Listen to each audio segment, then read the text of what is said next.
Não é deixando de viver que você vai encontrar paz. Não é abrindo mão dos seus sonhos que você vai encontrar paz. Não é cedendo à pressão. Você encontra paz quando você corre para a sombra do Onipotente.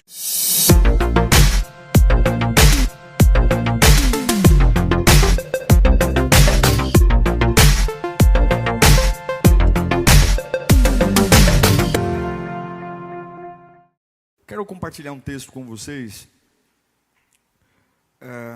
de uma pergunta que Deus fez a mim por esses dias, e me lembrei desta passagem sobre: você se respeita? É interessante que nós não temos dúvida de que fomos feitos por Deus, que Deus nos chamou para ser sua imagem e semelhança, mas nós temos uma dificuldade muito grande em nos respeitar. E quando eu falo você se respeita, a gente logo pensa em relacionamento, a gente logo pensa nessas questões momentâneas, mas não é. Tem uma verdade que eu carrego no meu coração: não existe respeito para quem não termina. Você tem todo o direito de discordar de mim, mas não existe respeito para uma vida só de começos. O respeito está no término. O respeito está em completar algo. Não existe respeito em quem começou 5 faculdades e não terminou nenhuma. Não há respeito. Não existe respeito para quem começa empresas e encerra, como se troca de roupa, e um dia quer ser metalúrgico, outro dia quer ser piloto de avião, e outro dia... Não existe respeito. Os começos não nos trazem respeito. E eu acredito que não existe respeito. Você nunca se respeitará enquanto você não tiver términos, encerramentos de carreiras, de propósitos. E a pergunta que eu faço é: você se respeita? Você é comprometido com aquilo que faz e se respeita ao ponto de olhar para você e dizer: eu vou até o fim? Eu queria que de verdade Deus falasse conosco nessa noite, porque a pior coisa que tem não é ser desrespeitado pelas outras pessoas. Jeremias diz claramente que maldito é o homem que confia no homem, mas feliz é o homem que faz do Senhor a sua força. O grande problema não é o desrespeito das pessoas por nós, o julgamento, as críticas. O grande problema é você olhar num espelho e não saber quem é. E aí fica pensando opiniões aleatórias e tentando montar um quebra-cabeça para tentar descobrir se você é merecedor de alguma coisa ou não, se você deve desistir ou não, porque não existe respeito para quem não termina. Eu quero ler um texto com você em 2 Crônicas, capítulo 26, versículo 16.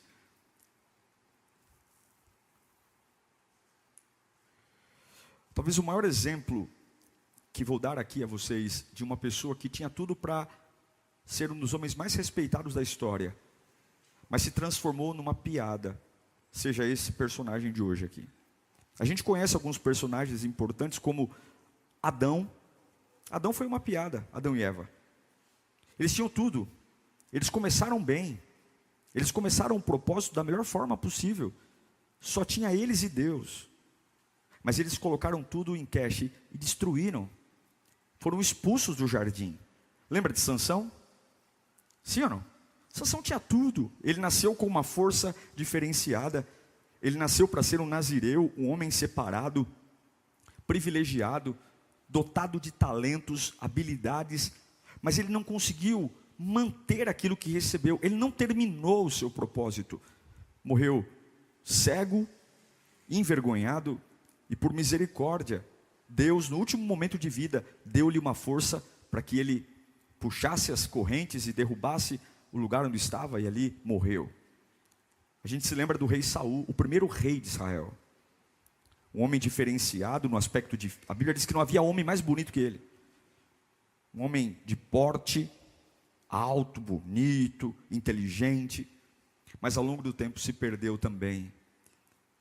para nenhum desses homens, nem Adão, nem Sansão, nem Saul, a gente consegue olhar para uma história que se respeite. Porque enquanto você não terminar, não há respeito para aqueles que não terminam.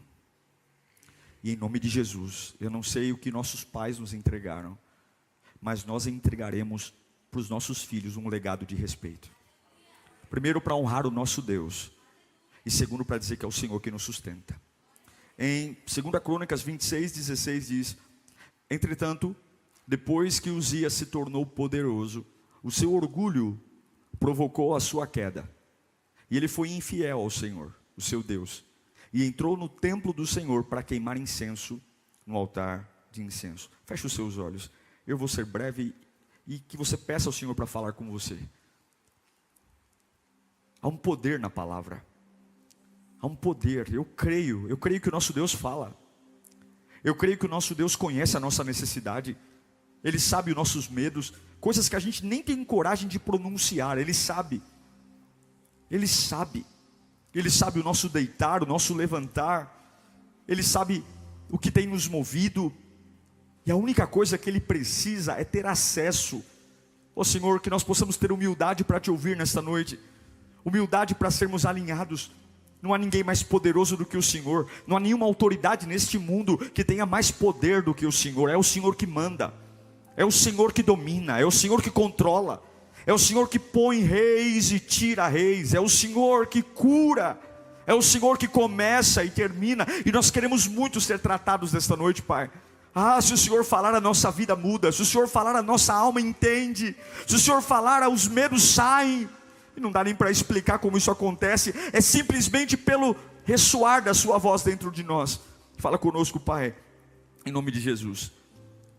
O rei Uzias foi um dos reis de maior êxito em Israel. Ele reinou 52 anos. Foi um dos mandatos reais mais longos da história. Ele foi um camarada diferenciado mesmo.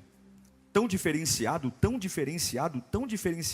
que você encontra inscrições arqueológicas no Império Sírio falando de Uzias, falando do quão bom ele foi como rei, dotado de inteligência. Se você analisar, eu não vou ter tempo de ler, mas se você ler todo o capítulo 26 de 2 Crônicas, você vai ver tudo o que ele fez. Eu vou listar algumas coisas aqui. Uzias significa o Senhor é a minha força. E sim, Deus foi a força dele por um bom tempo. Uzias foi um grande visionário. Ele conseguiu montar um exército de mais de 307 mil homens treinados. 307 mil homens treinados. Um homem visionário. Ele montou uma academia de guerra. Israel foi temida no tempo de Uzias. Uzias foi um rei tão diferenciado, que ele venceu todos os adversários da época. Os filisteus, tão temidos, eram ninguém perto do exército de Uzias. Lembra do gigante Golias? Pois bem, ele venceu várias vezes. Venceu os arábios, venceu os meunitas, subjugou os amonitas. Não havia quem enfrentasse Uzias, não tinha. Ele havia visão, exército. Uzias foi um estrategista. Ele conseguiu desenvolver em Israel catapultas, armas de guerra. Ele não era só um rei que sentava no trono e tinha uma coroa, não. Ele era um homem que trabalhava, inteligentíssimo. O exército de Israel tinha armas de primeira linha para guerras. Está tudo isso aqui, armas de guerra, lança-chamas. Havia tudo isso em Israel. Ele era um homem extremamente preocupado com a cidade. O texto de 2 Crônicas 26 diz que ele era um urbanizador. Ele cuidou da cidade. Israel e Jerusalém se transformaram em um lugar próspero para se viver. Ele construiu cisternas, distribuiu comida, água. Israel, economicamente falando, se tornou uma das maiores potências da época, porque ele era um grande economista, um grande administrador. Registros históricos dizem que Israel nunca prosperou tanto na agricultura quanto na época de Uzias. Aí você olha para um camarada com 52 anos de reinado, tudo para ser um homem maior que Davi, por exemplo, porque o sucesso que ele teve, ele levou paz a Israel, ele levou estrutura econômica, ele levou vitória, ele levou segurança. Uzias foi um homem exemplar, um propósito lindo, e eu creio que Deus tem para nós propósitos lindos. Eu creio, irmão, que ninguém nasceu para dar errado. Ninguém nasceu para dar errado, ninguém. Dar errado é o oposto ao propósito de Deus. Ninguém nasceu para dar errado, ninguém. E aí você olha para um homem como esse, só que o sucesso é uma faca de dois gumes, é muito difícil tê-lo. Mas a maior dificuldade de Uzias foi aquilo que mais o exaltou. Um dia, isso está lá em 2 Crônicas, capítulo 26, versículo 20, quero ler com você. 2 Crônicas 26, 20. Quando o sumo sacerdote Azarias e todos os outros sacerdotes viram a lepra, expulsaram-no imediatamente do templo. Na verdade, ele mesmo ficou ansioso para sair, pois o Senhor o havia ferido. Põe o 21, por favor. O rei Uzias sofreu de lepra até o dia em que morreu. Todo esse tempo, morou numa casa separada, leproso e excluído do templo. Seu filho Jotão tomava conta do palácio e governava o povo. Um dia, Uzias achou que era um camarada tão bom,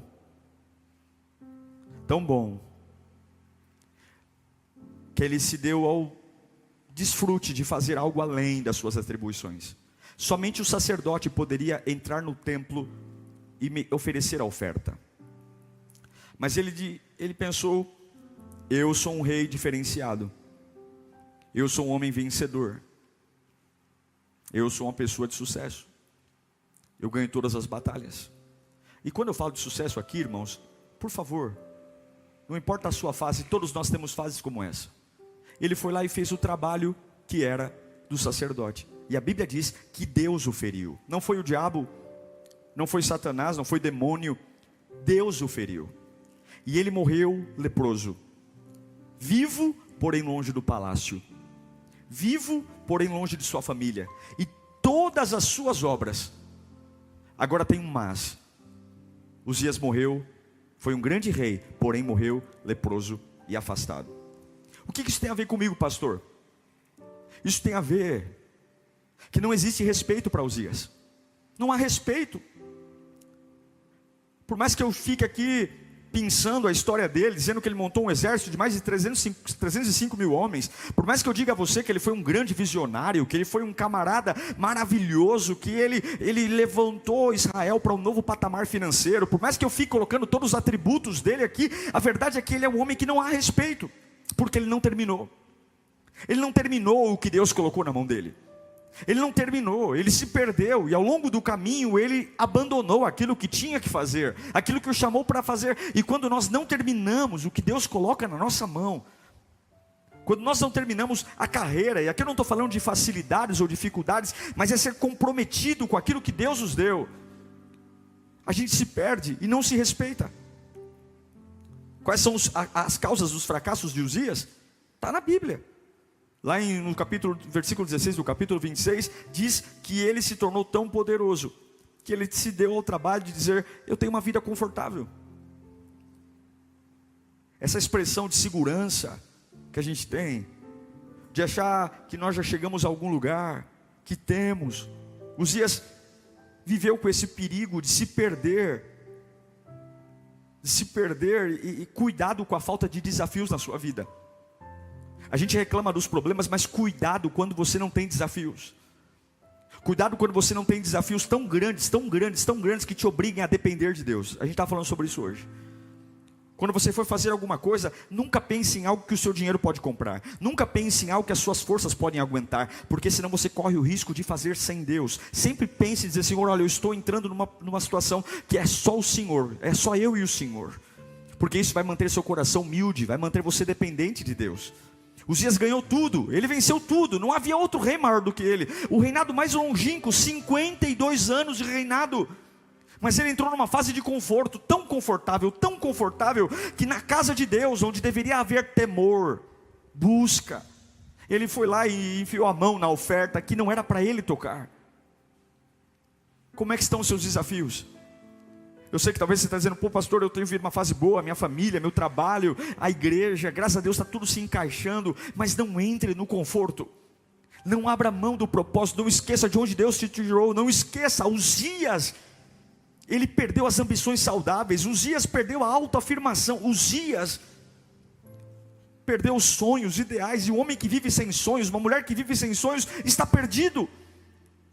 Se você quer ser respeitado, você precisa, e eu preciso, permitir que essa sensação de conforto, de que chegamos a algum lugar, saia da nossa vida. Nós estamos em guerra. Satanás milita todos os dias contra a nossa alma. Eu não estou falando isso para te dar medo. A Bíblia diz que o diabo veio para matar, roubar e destruir. Estamos do lado de gente que está ao nosso lado, que diz que nos ama e nos odeia. Gente que muitas vezes nos oferece um manjar e está envenenado. Não há tempo para ficar em conforto, estamos em guerra. E se você quer transformar sua vida num legado, não aceite o conforto, não aceite fases de passividade. Uzias teve uma sensação de dever cumprido. Eu cumpri meu dever, sou um grande rei, 52 anos no trono, eu acho que agora eu tenho o direito de tocar na oferta. Nós só temos o direito de curvar a cabeça e dizer, Senhor, tenha misericórdia de mim. Não permita que as suas vitórias deem a você direito. O nosso único direito é dizer, Senhor, tenha misericórdia de mim. Senhor, tenha misericórdia de mim. Eu não posso, porque eu tive vitórias, querer tocar naquilo que é teu. Eu tenho que lembrar. Uzias se perdeu. O orgulho provocou tudo isso. O orgulho transformou anjos em demônios. O orgulho trouxe o diabo para morar no inferno. Agora, qual será o grande problema de Uzias? Será que tinha alguém no ouvido dele dizendo, você é bom, cara, você é um rei, você é um cara maravilhoso, você é um cara lindo. Ei mulher, você é uma grande empresária. Ei, você é uma grande mãe, você é muito bom. Ei pastor, você prega muito, você é muito bom. Ei, você é muito bom. E daqui a pouco aquilo que eu temia, respeitava, aquilo que não abria mão, a oração, a fé, o cultuar, o amar a Deus, o lembrar que se eu tive sabedoria para levantar 305 mil homens, se eu tive sabedoria para levantar armas de guerra que venceram filisteus, jebuseus, moabitas, se eu tive estrutura para trazer a Jerusalém e a Israel saúde, não veio de mim, não veio de nós. É o que Samuel diz, Ebenezer, até aqui o Senhor nos sustentou, até aqui o Senhor nos sustentou. A gente não pode ser autossuficiente, e esse é o grande problema de Uzias, foi o grande problema de Sansão, o grande problema de Adão, o grande problema de Saul, andar sem Deus. Se você quer ter uma vida respeitável, você tem que lutar contra tudo, e principalmente contra você, dizer, eu preciso terminar aquilo que Deus colocou na minha mão, eu preciso lutar com todas as minhas forças, não importa onde eu esteja, eu preciso, porque não existe crédito que a gente acha que tenha, que nos dê o direito de ultrapassar os limites em relação à nossa fé em Deus. Não existe vitória que nós tenhamos que nos dê o direito de dizer, agora eu vou tocar na oferta, agora eu vou ter a vida como eu acho que tenho que ter, agora eu vou, não, que nós possamos em nome de Jesus como o nosso Salvador, descer, todos nós queremos respeito, o respeito nos dá satisfação, o respeito é algo tão complicado, porque as pessoas só são boas quando morrem, já viu isso? Quer ser elogiado, morra, faça um bonito velório, e você vai ver as pessoas ao seu lado dizendo, como era um homem trabalhador, como era uma mulher vencedora, porque nós não temos o hábito de respeitar, não respeitamos nem a nós, quem dirá os outros. A gente negocia o nosso sonho, a gente negocia os nossos valores, a gente tem medo de perder e por isso faz concessões, a gente diz que confia em Deus, mas põe a vida na mão dos homens, a gente fica orando para Deus tocar no coração das pessoas, quando deveríamos apenas dizer, Senhor, seja lá quem vai fazer, eu só quero que a tua vontade esteja sobre a minha vida. Eu não estou preocupado com cara feia, eu não estou preocupado com tapinha nos ombros, eu só quero que a sua presença esteja. Se me amarem ou me odiarem, problema deles, cada um. O que os outros pensam não é um problema meu, eu não vou administrar o que os outros pensam, mas eu quero deitar a cabeça num travesseiro e dizer: eu sou um homem de respeito, eu sou uma mulher de respeito, e a única forma de você se respeitar é terminar aquilo que Deus colocou na sua mão. Nós precisamos lutar por isso. E aí eu me lembro do apóstolo Paulo, um camarada que não teve uma vida tão vencedora quanto Uzias. Paulo foi o maior escritor do Novo Testamento, ninguém escreveu mais do que ele. Mas no final da vida, nas últimas cartas que ele escreveu, antes, você acha que o velório de Paulo foi maravilhoso? Não, antes de ser decapitado. Por isso que a questão de vitória é muito diferente. Ele escreveu 2 Timóteo capítulo 4, versículo 7. No final da vida, preso numa cela 2 por 2 em Roma, perto de morrer, Paulo escreve: combati o bom combate. Ei, Timóteo, olha minha carta aí. Talvez a gente não se fale mais. Combati o bom combate, terminei a corrida e guardei a fé. Agora me está reservada a coroa da justiça, que o Senhor, o justo juiz, me dará naquele dia. E não somente a mim, mas também a todos os que amam a sua vinda. Quando nós lemos esse texto, esse homem está preso dentro de uma cela. Ele vai ser decapitado, mas eu olho para esse homem e vejo respeito nele. E do outro lado eu olho para Uzias, que viveu num palácio, mas Deus o tocou e o tornou leproso. E ele nem teve a dignidade de morrer no palácio, ele teve que morar longe, porque Paulo terminou, Uzias não terminou. E você não se respeitará enquanto não terminar. O que é que está inacabado na sua vida? O que é que está inacabado na sua profissão? O que é que está inacabado na sua vida espiritual? O que é que está inacabado nos seus relacionamentos? O que é que está inacabado dentro de você mesmo? Há um remendo, há um começo e de repente há um buraco e não se sabe para onde foi. O que é? O que é? Tem hora que nós lutamos contra o diabo, lutamos contra o demônio, dizemos que é macumba, e não é. São fases inacabadas, assuntos inacabados, coisas que simplesmente nós abandonamos e dizemos: deixa a vida levar. E não é assim. Deus te ama, Deus tem um plano para você, e você não nasceu para dar errado. Mas não adianta você querer abandonar algo que Deus colocou na sua mão. E eu sei que o Espírito talvez está falando com você aqui hoje. Não adianta lutar, Deus tem algo para você. Até que você tenha um gosto do acabamento, você nunca vai respeitar a si mesmo. Até que você tenha um gosto de dizer: olha, eu nem ganhei essa batalha, mas eu fui até o fim. Olha, eu vou morrer decapitado. Eu não morri, e aqui não está uma questão de gosto. Você acha que alguém gosta de morrer numa cela decapitado? Claro que não. Mas ele entende que dentro daquilo que estava possível ele fazer, ele está dizendo: eu não me curvei, eu não me prostrei. Me prenderam, vou cortar minha cabeça, mas eu estou terminando aquilo que Deus colocou na minha mão. Eu não sei qual é a barra que você está enfrentando, eu não sei quais são as lutas e as perseguições.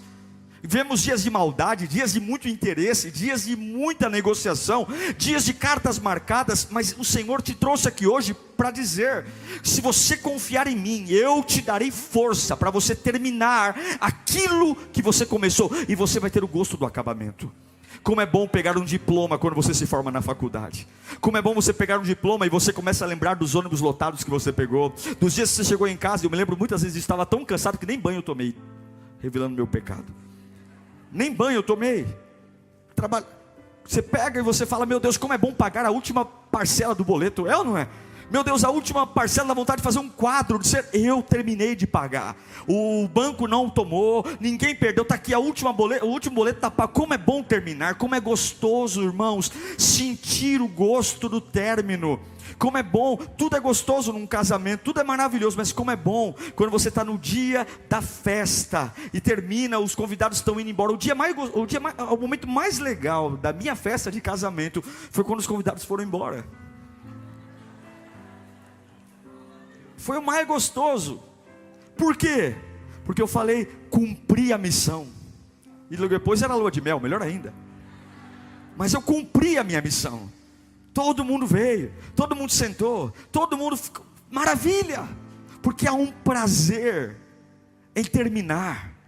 Há um prazer em você ver seus filhos e dizer: eu entreguei meus filhos criados, formados, cuidei deles, eu terminei. E talvez essa seja a maior luta de Satanás, nos envergonhar. E de repente esse assunto eu não posso falar porque eu não terminei. Eu não terminei. Jesus conta uma parábola dizendo: qual é o homem que vai construir uma torre e antes de construí-la não senta para fazer conta, para saber se tem todos os recursos, porque essa torre concluída vai valorizar toda a propriedade, mas essa torre inacabada vai desvalorizá-la. A torre concluída, qualquer um vai dizer: nossa, que torre maravilhosa, que fazenda maravilhosa. Mas uma torre inacabada dirão: eu que não vou comprar essa torre, olha que má administração, olha que coisa inacabada, olha que coisa feia. E assim é a nossa vida. Lute para terminar, doe a quem doer. Aquilo que você começou, se isso te fizer perder dinheiro, perder amigos, perder propriedade, mas não existe respeito quando se compra e não se termina. Não existe respeito, cuidado, porque aqueles que te aplaudem nas vitórias, no dia da lepra não estarão com você. Uzias morreu isolado, sozinho numa casa. Não havia aplauso, não havia glória. E vou dizer uma coisa a você: só Deus pode cuidar de nós. Nós temos que seguir até terminar. Nem que o inferno se levante, nem que você chore, nem que você trema. E Deus me trouxe para liberar essa palavra. Nem que você tenha ataque de pânico, você tem que terminar. Deus está mandando dizer a você: você tem que terminar. Eu coloquei algo na sua mão, há uma pressão para você parar. Porque se você não terminar, você nunca vai ter o gosto do acabamento. E não há vida para quem não acaba, não há paz para quem não acaba. Quando você olha para um rastro de começos sem finais, você não se sente digno, você não se sente capaz, você não se sente amado. É um inferno, porque a sua vida é dominada pelas migalhas do que os outros dizem sobre você. Você tem que terminar. Nem que você lute, nem que você passe por situações difíceis, porque só haverá respeito quando você terminar. É isso que tem destruído nossa vida. É isso que tem destruído os crentes, as pessoas.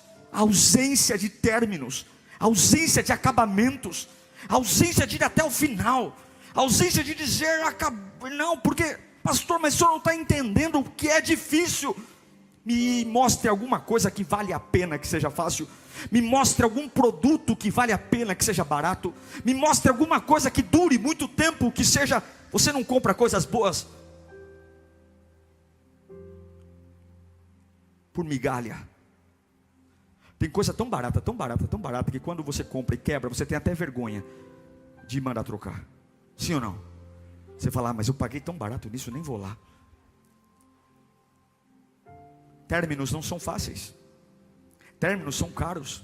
Ir até o fim é caro. Ir até o fim custou a Jesus gotas de sangue. Ir até o fim custou a Jesus muita humilhação, abandono, desprezo. Você está disposto a ir até onde para terminar o que Deus te deu? Para ter a família que Deus te deu, a vida que Deus te deu. Você está disposto a ir até que consequência? Até onde? Ah, pastor, eu não sei. Mas se Deus não dá um fardo maior que a gente possa suportar. Você já parou para pensar nisso? Não tem um fardo maior. Não quer dizer que não doa, não quer dizer que não sofra, não quer dizer que não chore, mas não é maior que a sua estrutura. E aí você diz: mas o senhor não entende. De madrugada, Deus não deu um fardo maior. Termine, termine, termine, termine, porque eu não quero saber se as pessoas vão reconhecer o que eu fiz ou o que não fiz, mas eu quero dizer: eu terminei. A minha vida valeu a pena. Eu terminei. Não ceda às lutas. Deus está falando com gente aqui hoje: não ceda às lutas, não ceda às provas, não ceda aos embates. Tem algo dentro de você que quando você cede, começa a murchar, começa a aceitar mediocridade.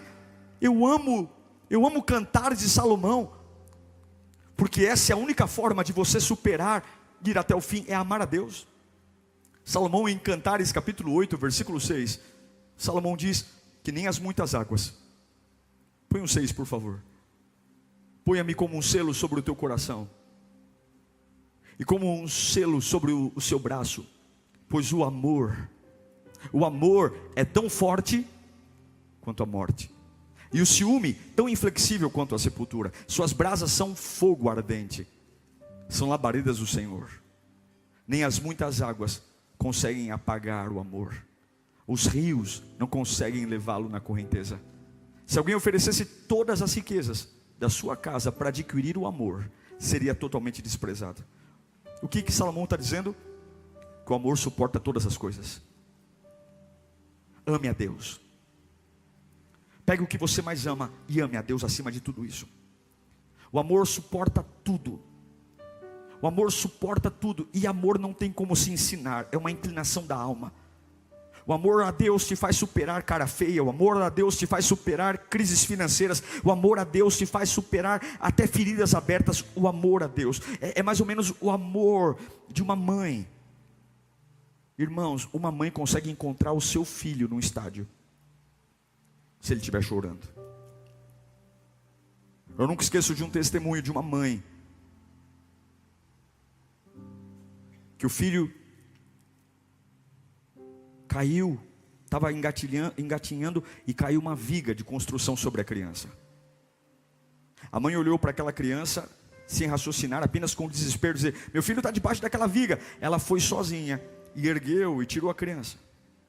Depois veio reportagem, um monte de coisa, e a criança estava bem, algumas escoriações só. E aí perguntaram para ela: a senhora pode mostrar para a gente como é que a senhora fez isso? E ela foi até a mesma viga, só que ela não conseguiu levantar mais. Vieram 4 homens para conseguir mover a viga. A questão é que ela não moveu a viga porque não havia um motivo agora. Quando havia um motivo, quando o filho estava lá debaixo, veio uma força, veio uma coragem, dizendo: eu não vou perder meu filho, eu vou levantar essa viga. Só o amor de Deus te faz ficar em pé quando não há motivos para ficar em pé. Só o amor de Deus te faz acreditar quando não há razão para acreditar. Dizer: eu vou terminar essa história, a conta está no vermelho. Quem falou que ia comigo até o fim não está mais. Quem me apoiava não apoia mais. Quem estava comigo não está mais. Quem me elogiava agora me xinga e me humilha. Quem dizia que estava comigo abriu mão. Eu estou só, mas eu amo o meu Deus. E o que Deus quer de mim é que eu termine. Eu vou terminar meus estudos, eu vou terminar a minha profissão, eu vou terminar, eu não vou sair dela. Eu não sou movido por opiniões. Opinião é igual diarreia, das pessoas vem forte e passa logo. O povo é volúvel. O povo uma hora ama, outra hora odeia, uma hora aplaude, outra hora vaia. E você não pode andar pela polaridade das pessoas. Você tem que acreditar que aquilo que Deus colocou na sua mão, Ele não colocou na sua mão para você ficar um dia, Ele colocou na sua mão para você ir até o fim. E nem que isso te arranque lágrimas, vá até o fim. E hoje Deus me trouxe aqui para dizer para você que está em cima do muro, você que tem dia que quer abraçar a vida, e tem dia que quer dar um chute em tudo, você que um dia quer dizer: eu vou conquistar o mundo, e outro dia está em crise, perguntando opinião para gente que não viveu o que você viveu. E Deus está dizendo: vá até o fim, mesmo com perdas, vá, em nome de Jesus. Pare de ter crise de coisas que você nunca deveria ter crise. Vá até o fim, Deus te sustentará, Deus cuidará de você. Pastor, mas eu estou no teu limite. Antes do teu limite alguma coisa vai acontecer. Haverá uma força, haverá um poder, haverá um escape. Deus levantará pessoas, Deus vai colocar gente ao teu lado, Deus vai colocar amigos, Deus vai colocar um espírito. Eu não sei te explicar, só sei de uma coisa: se Deus ver em você uma decisão, eu vou até o fim, eu não vou morrer leproso, eu não vou acabar numa casa jogado lá no canto. O Deus que me levantou durante 52 anos de reinado é o mesmo Deus que vai me fazer concluir aquilo que Ele colocou na minha mão. Meu irmão, você que está prestes a soltar algo, o pastor, é tanta pressão, eu quero ter um pouco de paz. Não é deixando de viver que você vai encontrar paz, não é abrindo mão dos seus sonhos que você vai encontrar paz, não é cedendo à pressão. Você encontra paz quando você corre para a sombra do Onipotente. Aquele que está debaixo da sombra do Onipotente descansará. E eu vim aqui para dizer, em nome de Jesus: você perdeu o controle, mas Deus não perdeu perdeu o controle. Você não sabe o que fazer, mas Deus sabe o que fazer. Você não tem saída, mas Deus tem saída. Ame ao Senhor, ame, ame, ame, e você vai ter algo a dizer para a sua desistência. Ame ao Senhor, ame ao Senhor, ame ao Senhor. Não deixe o amor acabar. Ame, ame, ame. E você não vai ser uma pessoa que desiste. Você não vai ser uma pessoa que olha para trás. Ame, ame, ame o Senhor. Ame. A igreja brasileira durante muito tempo condenou só os pecados da carne. E está certo, tem que condenar. Cuidado com isso, cuidado com aquilo. Mas tem um pecado muito maior, ou tão igual. É o pecado de nós sermos desonestos com Deus. Desonestos com relação à nossa fé, com acreditar. Deus não é trouxa. Não brinque com Deus, porque Deus não é otário. Eu sou otário, Deus não é. A Bíblia diz que antes que saia uma palavra da minha boca, Ele já sabe o que eu vou dizer. Ele sonda e conhece o nosso coração. Ele tem domínio. Ele põe o governante que Ele quiser, e Ele tira o governante que Ele quiser. Você pode ser Lula e você pode ser Bolsonaro, quem você quiser. Vai ganhar quem Deus quiser que ganhe. Ninguém manda em Deus. Ele é o Todo-Poderoso. Ele tem o governo. O diabo não luta contra Deus, o diabo luta contra nós, porque o diabo não é páreo sequer para olhar para os pés de Deus. Você tem o dono da vida, e Deus me trouxe aqui para dizer: eu espero que você termine aquilo que eu comecei na sua vida. Eu espero que você não seja um frouxo, que vai morrer no exílio, porque você não foi capaz de continuar crendo em mim, naquilo que eu estou permitindo acontecer na sua vida. As pessoas ainda vão te quebrar. Amigos vão te quebrar, familiares vão te quebrar, empresas vão te quebrar. E até que você tenha um amor a Deus, capaz de dizer: eu vou até o fim, você nunca vai terminar. Nunca. Você tem que terminar essa corrida. Você tem que olhar para os seus filhos e dizer: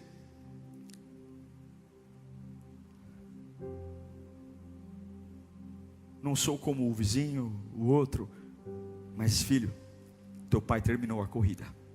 Eu quero olhar para minha filha e dizer: eu terminei a corrida. Eu fui até o fim.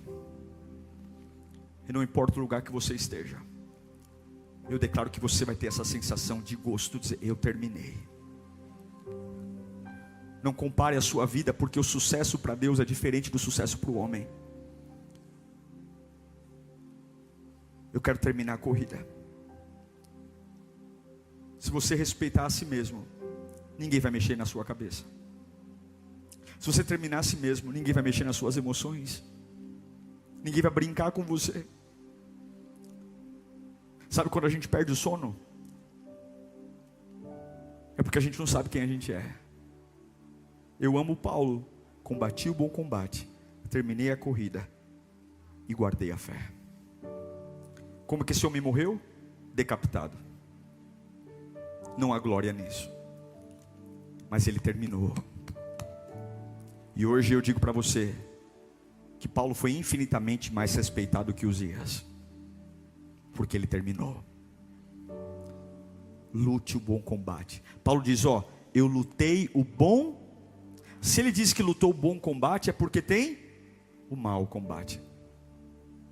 Se ele diz que lutou o bom combate, é porque tem lutas que não são boas. Não abra mão da luta que vale a pena para lutar lutas que você sequer deveria estar falando delas. Não queira vencer batalhas inúteis, conversas inúteis. Não. Paulo diz: olha, eu lutei o bom combate.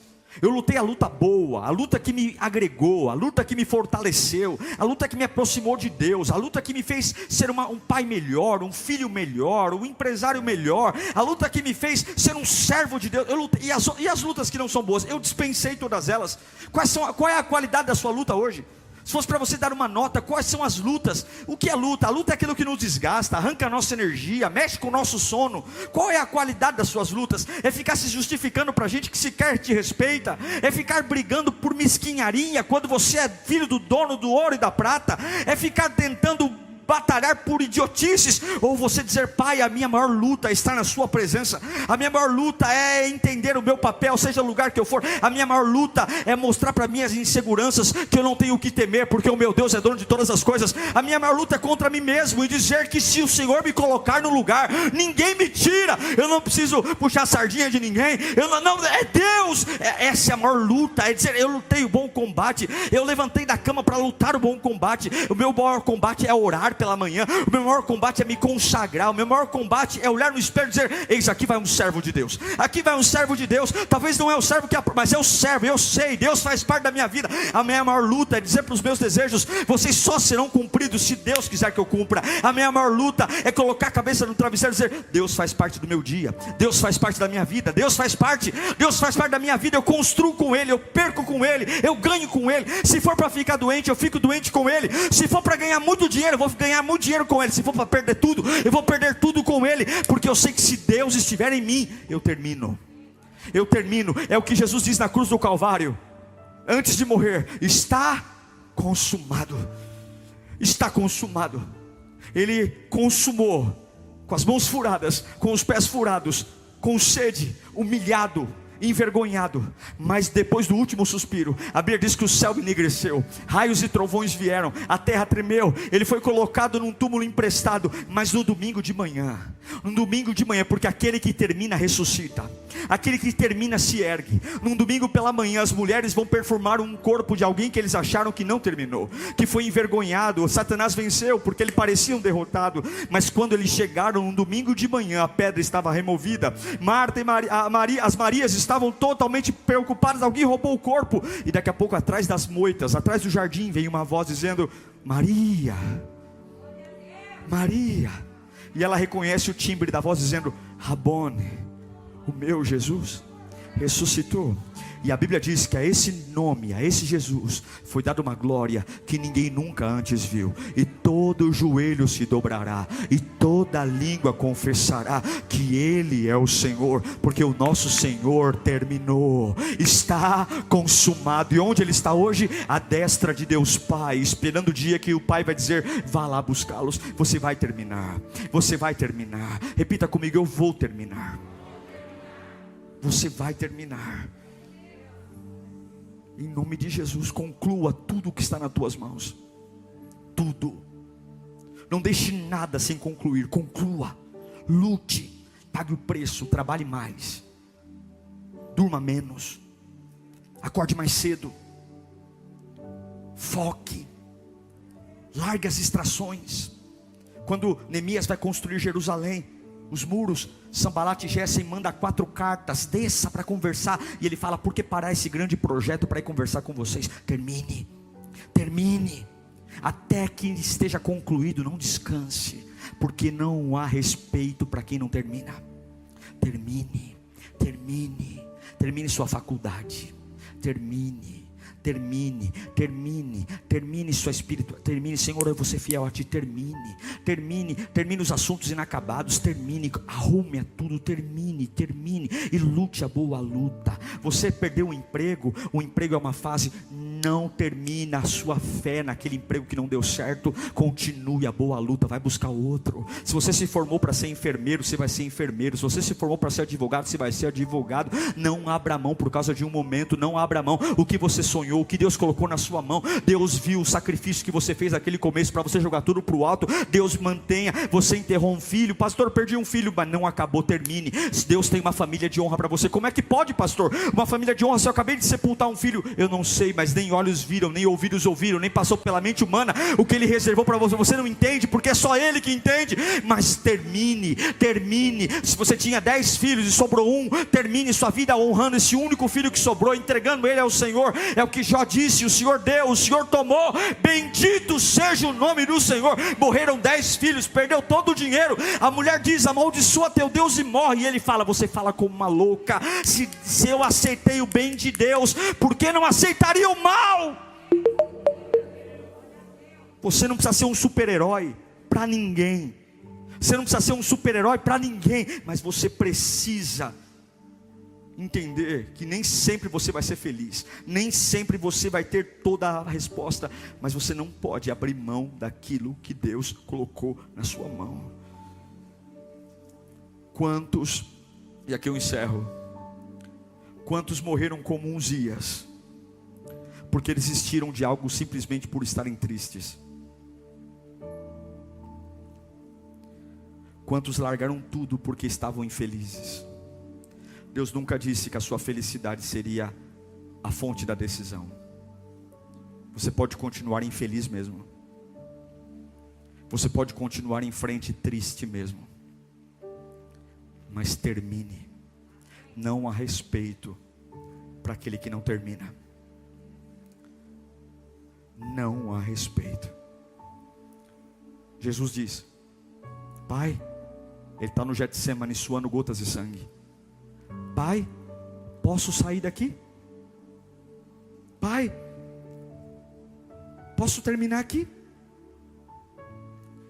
Pai, afasta de mim o cálice.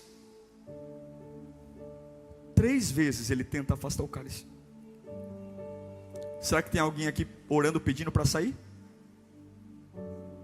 Será que tem alguém me assistindo aí, que a sua oração é: livra-me disso, Senhor?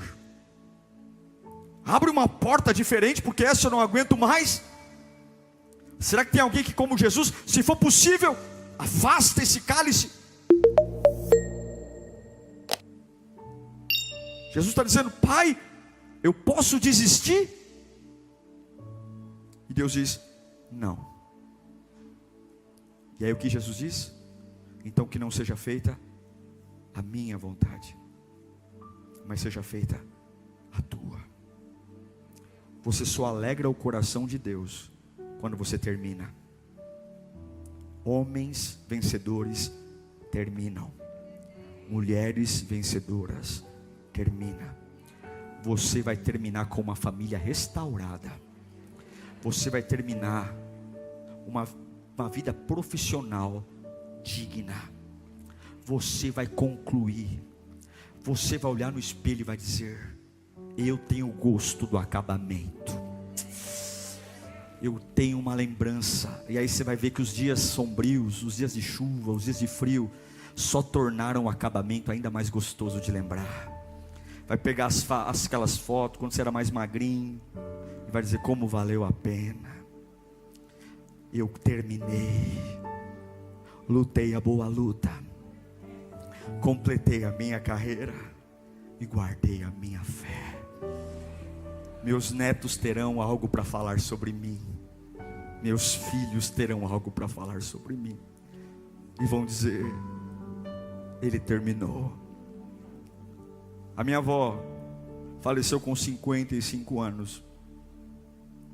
Ela não viu o meu ministério. Ela não viu nada de mim. Ela morreu com 55 anos, parecendo que tinha 90. Até hoje eu não me conformo como ela morreu acabada. 55 anos. Mas eu não tenho dó dela. Eu não tenho dó dela. Ela morreu em julho de 1994. Morreu com 55 anos. Tudo para você dizer: coitada, sofreu muito na vida. Não cabe aqui dizer por que sofreu. Mas eu a respeito, porque ela terminou. Graças a ela, toda a nossa família está no altar de Deus. Ela poderia ter vivido um pouco mais, é o nosso desejo. Poderia, talvez, se estivesse viva hoje, poderíamos ter dado tantas coisas que ela não teve nem condição de ter. Tantas coisas financeiras, coisas bobas que hoje a gente conseguiria comprar para ela. Às vezes quando eu fico pensando: nossa, eu poderia ter levado minha avó para viajar. Ela não era de viajar, não era de passear, de descansar. Hoje a gente teria uma condição de oferecer tudo isso para ela. Vai passar uma semana num sítio, num hotel, num resort, sei lá onde. Mas eu não fico com saudade no aspecto de dizer tadinha dela, porque ela terminou. Ela lutou a boa luta. Ela completou a sua carreira e ela guardou a sua fé. Talvez o que está para vir é diferente do que você pensa, mas Deus está dizendo: por favor, confia em mim, não desista. Você vai ter a sensação de dizer: eu acabei. Aleluia. Eu queria que você fechasse os seus olhos. Deus está aqui. Quais são as áreas da sua vida que você diz: pastor, eu estou quase soltando?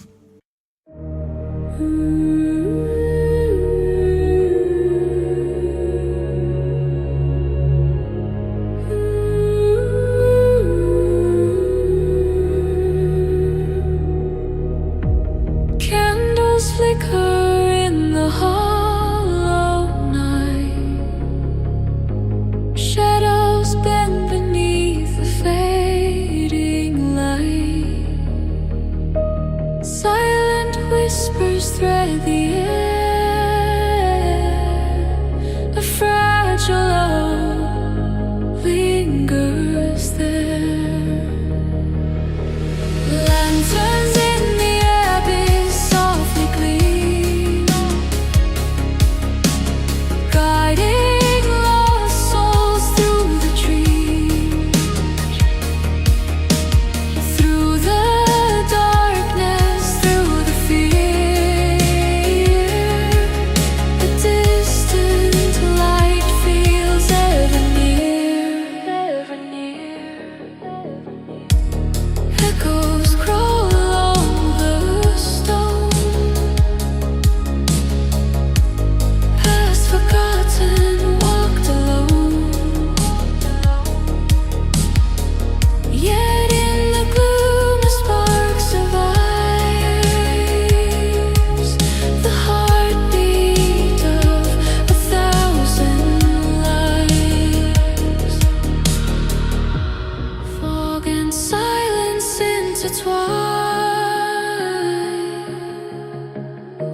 Time dissolves in threads divine.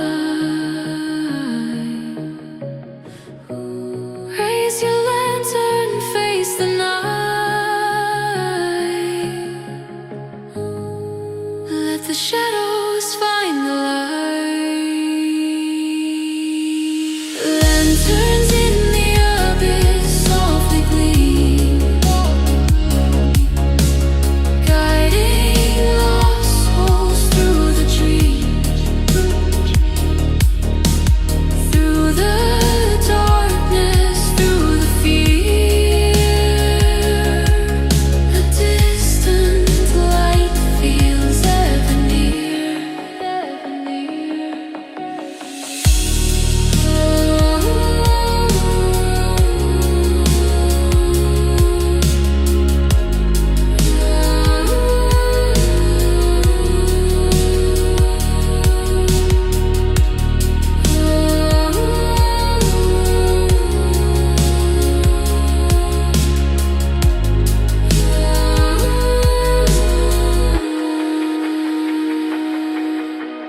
Lanterns fade, yet still they glow. Whispers of the lost will show, even